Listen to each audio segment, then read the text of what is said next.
This isn't a dragged out 10 minutes and 15-second long video with a 3-minute Dollar Shave Club advertisement in the middle. This is my practical guide for guys who want real advice from someone who's been through this journey. I started weightlifting about 5 years ago with the same goals as you. I'm going to try and give you the best real advice I can in hopes of helping other guys who were at my starting point, because honestly, it's unreal how much my life has changed due to this grind. I'm going to do some assuming here. You're a young male, age 13 to mid-20s. You chose this video specifically because it's a guide on building an attractive body.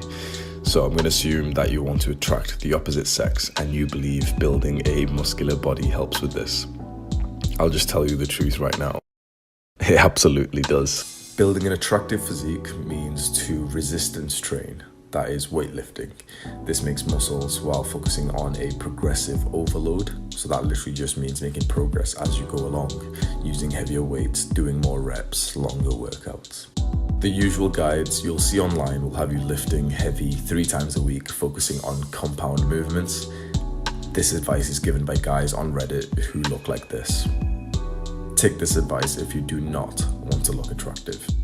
Here is what I call the hierarchy of attractive muscle groups. Just quickly, I said this was going to be a no bullshit guide, so I'm going to follow that. I'm not going to go in depth with the particular exercises you should be using to grow these particular muscles. There's literally millions of videos out there that will already tell you this. My advice is to find a credible source of information, such as a scientific research-based YouTuber, and look up their guides on the particular muscle you're looking into. So starting from number 1, abs, the abdominal muscles. This is what symbolizes the Greek gods. The importance of abs in terms of attractiveness is huge. Every single person you meet will know what developed abs look like. Every single person watching this video has probably tried getting a six-pack when they were younger as well. A quick tip here, do a lot more focus on the lower abs. The upper 4-pack is generally built quite well through a normal weightlifting program, but the lower set underdeveloped, and that's the one that really fine-tunes the physique to make it look more attractive.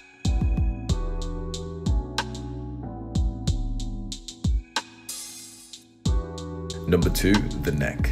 I bet you aren't training your neck, and you've probably never even heard of neck training before. This makes an insane difference in your physique, just trust me. Thicker, muscular neck makes you look a lot more masculine and less like a little boy.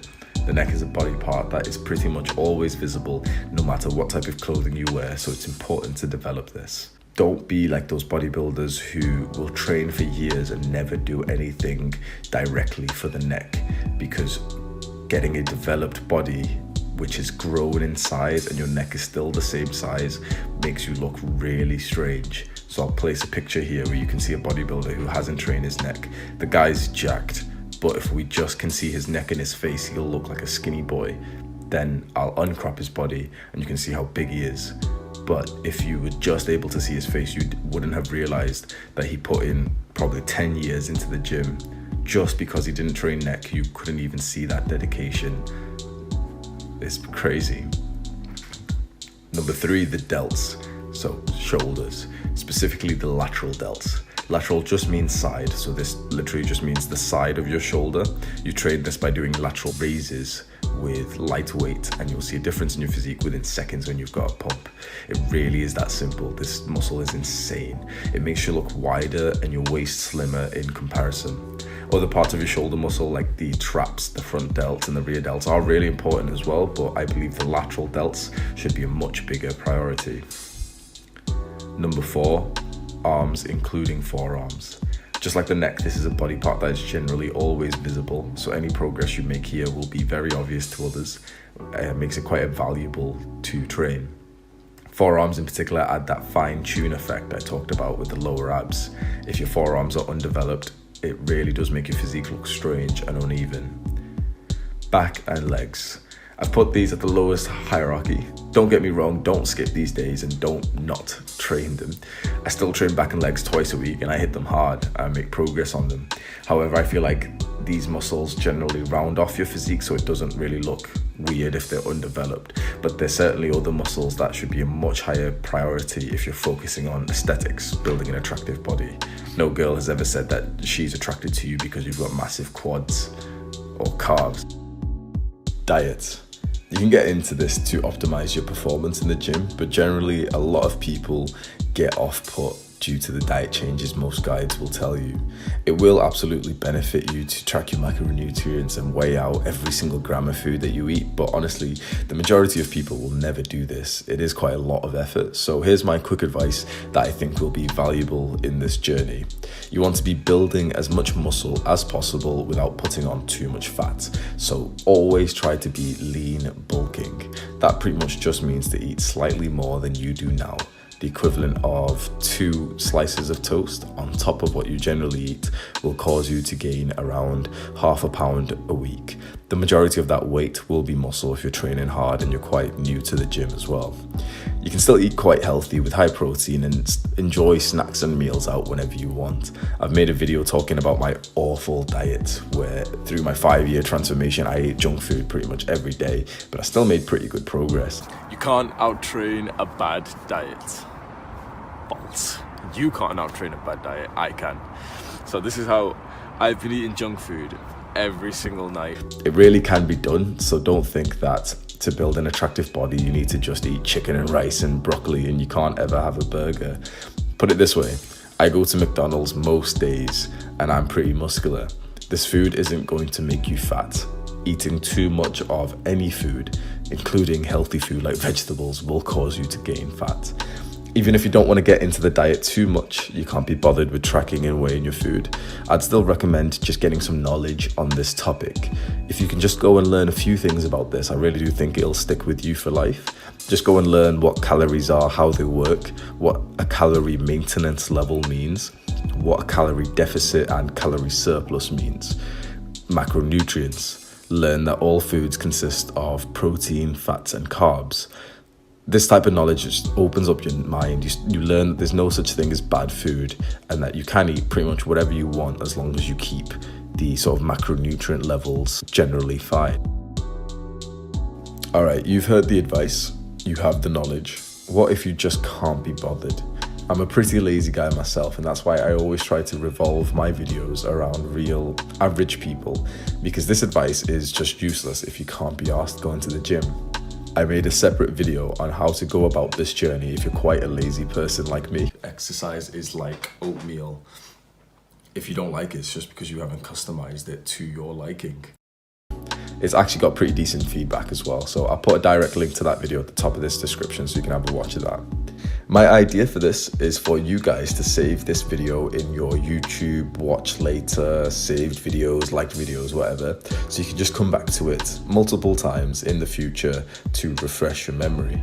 So in terms of that, I'm just going to fire off a bunch of quick random tips that I can think of that would be valuable if you're watching this in the future.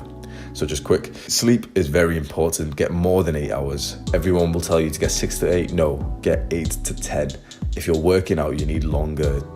There's no such thing as overtraining, it's under recovering. So if you can only sleep a certain amount of hours at night time and you have to wake up at 6 or 7 for work or for school, that's fine. You'll only get 6-7 hours. But when you come back, there's nothing stopping you from just having a half an hour, 20-minute nap and doing that twice. And studies say that that's actually pretty healthy for you as well. And in terms of supplements, creatine, protein powder, vitamin D, zinc. There's some other ones that you can take. A lot of them are just waste money. Any kind of supplement you're getting should be very cheap, a couple of pounds each. Vitamin D, zinc, multivitamins, whatever that bullshit you're gonna buy. Literally search for it on eBay. Don't buy any of those that get delivered to your door and it's customized for men or whatever bullshit. Get the multivitamins that are like 99p on eBay. It's the exact same thing. Vitamin D is like £2 on eBay for like a pack of like 1,000. Zinc is like £4 for like a pack of 100, something like that. Creatine is like £10 and it'll last you 6 months. Protein powder is a bit more expensive. You'll buy it for about £30-50 and it'll last for like 6 months anyway. Optimize the perfect scenario. So the video that I've linked at the top of the description, I went into this with better detail, but there's always a perfect particular scenario that you'll have a great exercise session in.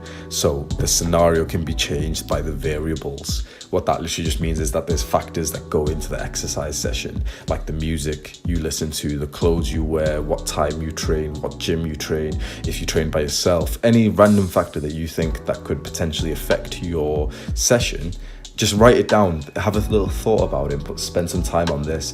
What is the perfect scenario for you? Do you want to go to the gym and train at nighttime?